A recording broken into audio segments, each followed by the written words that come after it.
Hey, what's up, YouTube land? Eric here, Psychic Vacuum. Again, been a while since my last video. I just looked and it's like almost 3 months, which seems ridiculous. I have had a bit more spare time recently, so I'm gonna try to get a few more videos out a little bit more regularly and not try to make them an hour long like the last one. Anyway, this one's going to be a fairly short one, hopefully. Basically a response video to Devon over at Maze of Torment. We did a video, 10 disappointing follow-ups to great records. So yeah, that's what I'm doing. I stuck to all metal, or pretty much this time. Yeah, so just going to go alphabetically. That's the only real order. First up, what we're listening to right now, Emperor, 9 Equilibrium from 1999 this came out, I believe. This is a great album, honestly. I think all 4 Emperor albums are fantastic, of course along with their early EP and stuff as well. Yeah, this is no exception. This seems to be one of the lower... The last 2 in general seem to get much lower ratings than the first 2, and it's understandable. I mean, In the Nightside Eclipse and especially Anthems to me are just fantastic, basically perfect albums. Anthems is probably my favorite black metal album of all time, but this is no slouch. It just kind of suffers a little bit in comparison to those first 2, and especially compared to Anthems. It's kind of in a similar vein. It's maybe a little more technical, some almost kind of death metal riffing in places, but it's really pretty close to being in the same vein as Anthems. But it's hard to top that album. I mean, it's basically perfect. The songwriting on that thing, just amazing. Yeah, this is still absolutely worth checking out if you haven't for some reason. I recommend all 4 Emperor albums, but yeah, not as good as Anthems. Okay, this next one I might get crucified for, but whatever. It is what it is. Yeah, Number of the Beast. Again, I'm not saying this is a bad album by any means. It's classic Iron Maiden. Of course it's great. But Killers is my favorite Iron Maiden album. The debut and Killers are probably 1 and 2 for me. And honestly, I feel like Maiden got a little bit better, a bit further into their career with Bruce. This is obviously the first album with Bruce on vocals, and I don't know, there's just some of the songs on here. Invaders as an opener, I don't know, doesn't really work that well for me. I'm not a fan of that riff in the chorus. Can't say words. That it sounds like the first thing you would learn to play on piano or something. It's just like so basic. I don't know. I mean, Children of the Damned is great. 22 Acacia Avenue. Number of the Beast. Run to the Hills, of course. And Hallowed Be Thy Name is a classic. One of their best songs. But, I don't know. It's just not as consistent to me as Killers. Killers, I love every song on it. Here, there's a couple duds. So, anyway, yeah. I'm sure a lot of people are going to disagree with that, but that's just my take on it. Okay, next up. It's borderline metal adjacent anyway. Caius and The Circus Leaves Town, their last album from 95, I think. Follows up Welcome to Sky Valley, and I mean, I've watched a lot of heavy metallurgy videos where Marty talks about Sky Valley being a perfect riff album, and I totally agree. I mean, every every part of every song on that album is just fantastic. Whether it's the mellower parts or the super heavy, fuzzy parts and whatever, but this one I never hear anyone talk about. And it's kind of a shame because this pretty much goes for most of the albums I picked. This is still a great album. You got stuff on here like 1 Inch Man, Hurricane is a great opener, Spaceship Landing, the last song on here. Again, it's a super solid album all the way through. But following up Welcome to Sky Valley is a tough order. And I don't think they quite did it, but still absolutely worth checking out if you're into stoner metal, that kind of stuff. Alright. Next up, Lamb of God. Don't see a lot of people talking about Lamb of God within the kind of metal YouTube community, and I get it. They're kind of overrated overall in the metal sphere just because they're so huge. And honestly, I haven't really cared about any of their albums since this one, or maybe Wrath is pretty decent. But I still love As the Palaces Burn and Ashes Will Wake. Those are, I grew up with those albums. They were a huge gateway for me into more extreme metal. Some of the first stuff I heard that had exclusively harsh vocals. The riffs on those albums are just so killer. It's like, I don't know. These guys always get lumped in with groove metal.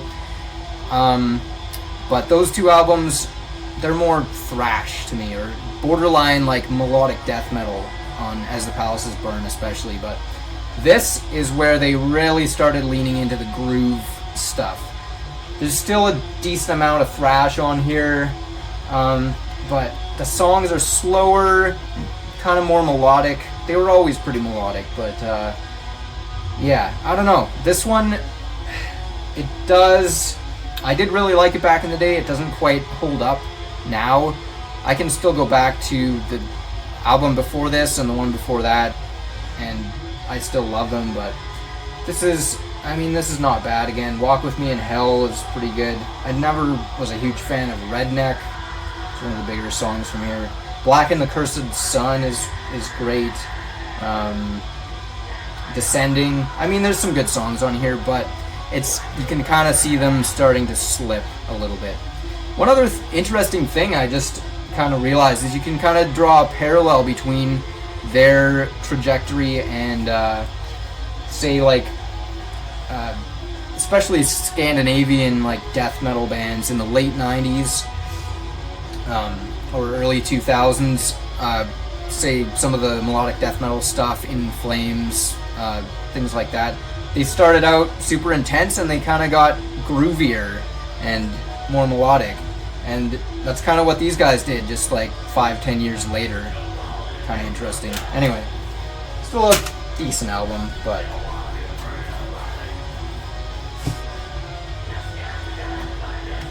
alright, another band that was huge for me back in the day, Mastadon.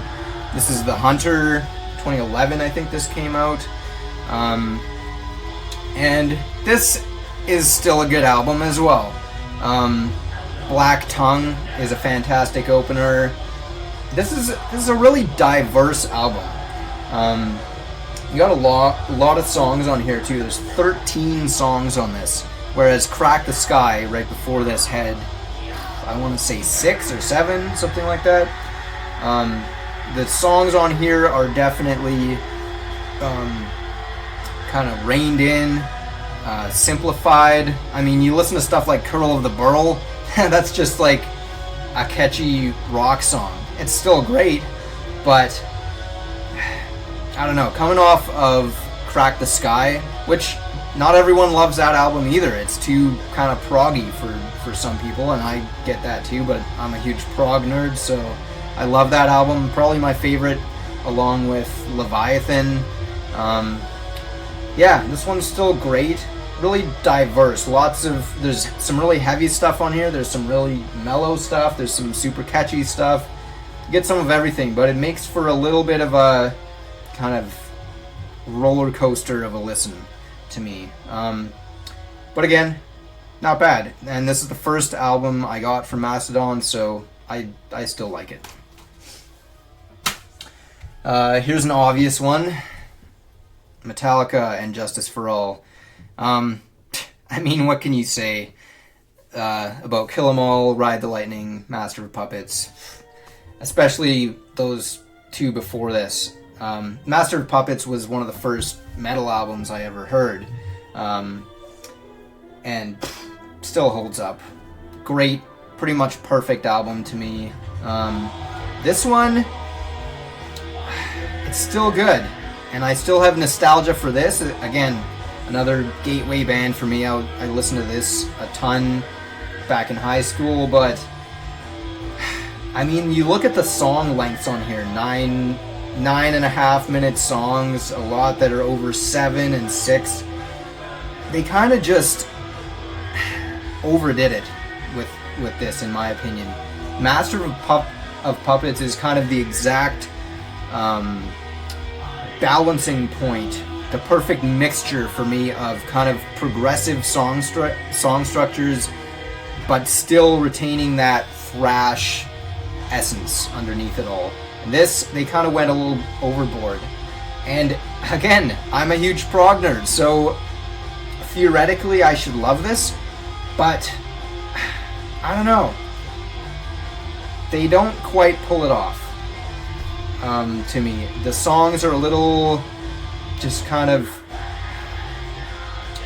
I don't know what word to use to describe it. They're just kind of, there's something a little bit off. Some of the transitions don't quite work. There's certain sections that don't really need to be there.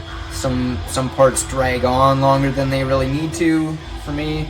And of course there's the elephant that's not in the room, I guess you could say, with the lack of bass versus the amazing production of the last two albums before this. So yeah, again, still a good album. I still bought this. I'm not going to get rid of it, but I don't go back to this very often, to be completely honest. Alright, next going with Opeth, Heritage. This is, I don't see a lot of people disagreeing with this, but funnily enough, this was the first Opeth album that I got into. I heard some songs from their earlier period when I was in high school, and I mean the heaviest stuff I was listening to at that point was like Slayer, Lamb of God, stuff like that. So I was not ready for the death growls at that point. And a few years later, I got into Porcupine Tree, Devon, that kind of stuff. A lot of prog metal, Mastadon, Tool, and I found this album, and I really liked it. You got great songs on here, like The Devil's Orchard is pretty awesome, Slither, I Feel the Dark, The Lines in My Hand. I mean, this is just a great prog rock album, pretty much. But the thing is, I mean, it was such a huge stylistic shift. Even from, not just vocally, this is the first album without any death growls, of course, but even just musically, I mean, Watershed before this is still way heavier than this, even musically. I mean, there's blast beats and shit on that album. Some of their heaviest stuff up to that point, with songs like, shit, I can't remember the name. Anyway, yeah, a lot of heavy stuff on there, and this is way stripped back, way less distortion on the guitars. I still really like this album. Again, nostalgia probably plays a big part in it, and I don't like it as much as I used to. But it's still a great album if you're into prog rock. But yeah, following up Watershed, again, a tough act to follow and such a big shift that it's hard to not be just caught off guard if you're working through the catalog and you get to this. Alright, back to record. Oh, totally went out of order there, but whatever. Manila Road, Out of the Abyss. 88, I think this is from. Somewhere around there. Anyway, love Manila Road. One of my favorite classic metal bands. This is where they started getting really thrashy. This is their real kind of thrash album. And it is still great, but it comes after my favorite Manila Road album, Mystification from '87. That album has a lot of thrashy stuff on it too, but it still retains that kind of weird, mystical, esoteric kind of quality that the few albums before it really had in spades. And that's kind of missing a little bit from this. I mean, apart from a couple songs, Return of the Old Ones, I think, is one of the ones on here. I mean, honestly, I need to listen to this album more. It's not one I go back to a ton, and I did just pick this up pretty recently, so I am going to be spinning it more. But yeah, it's definitely, the songwriting is not as great as the few albums before this, especially Mystification for me. But it's still great. And if you want to hear Manila Road doing really intense, thrashy stuff, definitely check this out. Still an awesome album. Okay, number 9, Possessed, Beyond the Gates. I love this album as well. But coming after 7 Churches, I mean, what do you expect? Again, another fantastic album, and I mean, that's the thing with a lot of these is it's difficult to follow up an amazing album unless you try something different, and this isn't really that far removed from the sound of 7 Churches, besides the production. And that is a big problem that a lot of people seem to have with this album. It is weird. The guitar tone sounds really hollow, kind of. But it gives this album a unique kind of quality. I've never heard anything quite like it, which, I don't know. I find it kind of endearing. And I will say the songs aren't quite as memorable on this either, but it's still great. And if you like 7 Churches and you haven't checked this out, or if you just want to hear some classic 80s death thrash, I mean, this still rips. Yeah, I don't know. And last one. This is probably not a very divisive one either, but Slayer, Divine Intervention, 94, I think this is from. Yeah. Again, not a bad album. Dave Lombardo is out on this one. I believe it's Paul Bostaph, and I mean, he's a great drummer in his own right, but it's hard to replace Dave Lombardo. That being said, unless you're really listening actively to the drumming, you don't really notice it that much. Like I said, Paul Bostaph, amazing drummer too. It's just the songwriting on this, mostly, is not quite as solid as Seasons in the Abyss. I mean, Seasons to me is like 9 out of 10 album for sure. Even that I don't like quite as much as South of Heaven or Rain in Blood or Hell Awaits, or even the debut probably, but this is kind of the biggest step down since the beginning of their career for me. And another thing on this is the production. The production is kind of not very good. It's still Rick Rubin, but there's something weird about this. It's just like fuzzy kind of, or muddy, not in a good way. That works on some albums, but not on this. I mean, especially coming after the amazing production on the last few before this, man, that late 80s, early 90s Slayer guitar tone is one of my favorite guitar tones ever. And on this, it just kind of gets really muddy and weird and not great. That being said, it's still a solid album.